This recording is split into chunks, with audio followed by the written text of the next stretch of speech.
ఎస్టీలకు 12% రిజర్వేషన్ ఇస్తున్నావు, చెయ్యలేవు, లంబాడీలది బంజారాలది, దాని మీద మేము కూడా అటాక్ చేస్తాము.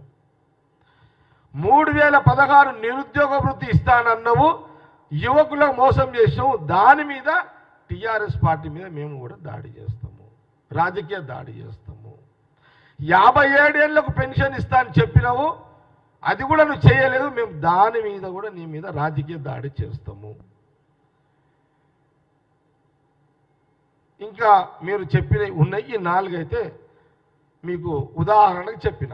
మేమేం ఊకోము. మా ప్రభుత్వం మీద, మా పార్టీ యొక్క మేము చేస్తున్నప్పుడు కూడా మాకు బురదజల్లే ప్రయాణం చేస్తున్నప్పుడు మీరు చెయ్యని పనుల మీద మిమ్మల్ని మీ ప్రతిపక్ష నాయకుడు అయినటువంటి కేసీఆర్ గారిని నిలదీస్తాము, కేటీఆర్ గారిని నిలదీస్తాము, హరీష్ రావు నిలదీస్తాము, మీ మాజీ మంత్రులను మేము కూడా ఎక్కడ పడితే అక్కడ మా కాంగ్రెస్ కార్యకర్తలు నిలదీస్తారు. మీరు ఇవి చెయ్యలేదు, దీని జవాబు చెప్పి మా ప్రభుత్వాన్ని మీరు విమర్శించండి అని మేము కూడా దాని మీద మాట్లాడతాం. తెలుసుకుందాం.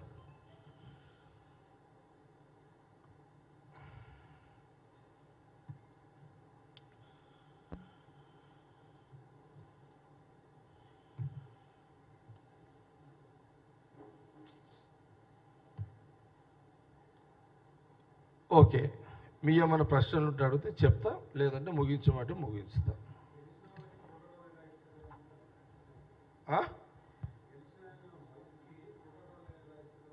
గెలిచిన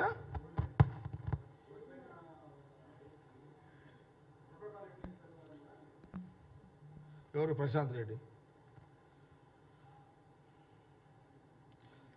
ప్రశాంత్ రెడ్డి కానీ, ఆనాటి ఇప్పుడున్న ప్రతిపక్ష నాయకుడు కేసీఆర్ కానీ, వాళ్ళ ఫ్యామిలీ,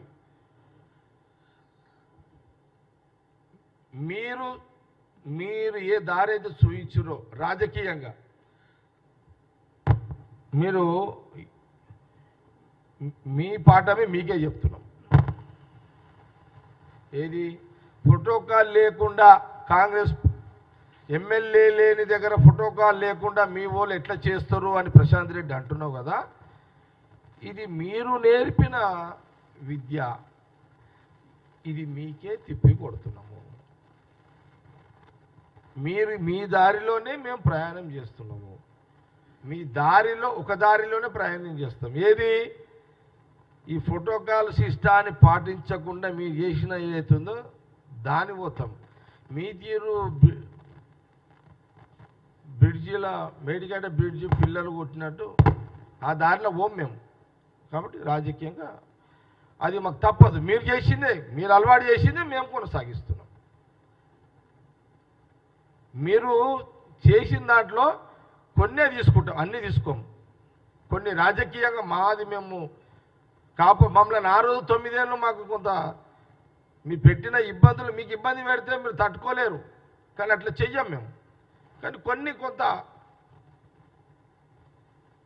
మీరు గడ్డబరలతో మమ్మల్ని ఓడిచారు, అధికారాన్ని పోలీసు వాళ్ళని అడ్డం పెట్టుకొని, మీరు పోలీసు వాళ్ళని అడ్డం పెట్టుకొని గడ్డబరలతో ఓడిచారు.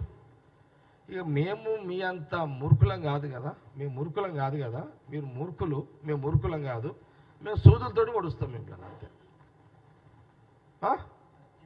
కమ్సే కమ్ సూదితోటైనా కూడా వద్దా? మీరు గడ్డబరలతో ఓడిచారు 9 ఏళ్ళు పోలీసు వాళ్ళతో, మమ్మల్ని సూదులు కూడా వద్దా? ఇక మేము ఇట్లా సూదితోటి ఓడుస్తాం అంతే.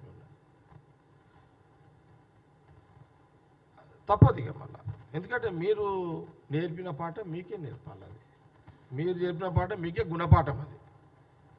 ఓకే, ప్రతాప్ ఏమంటారు?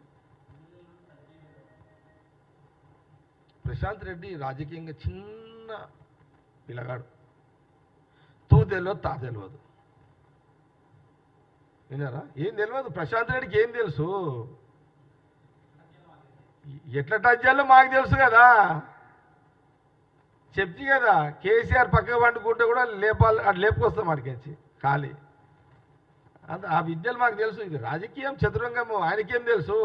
కేసీఆర్ స్లిప్ రాసిస్తే చదువుతాడు అంతే. ప్రశాంత్ రెడ్డి కెపాసిటీ అంతే కదా,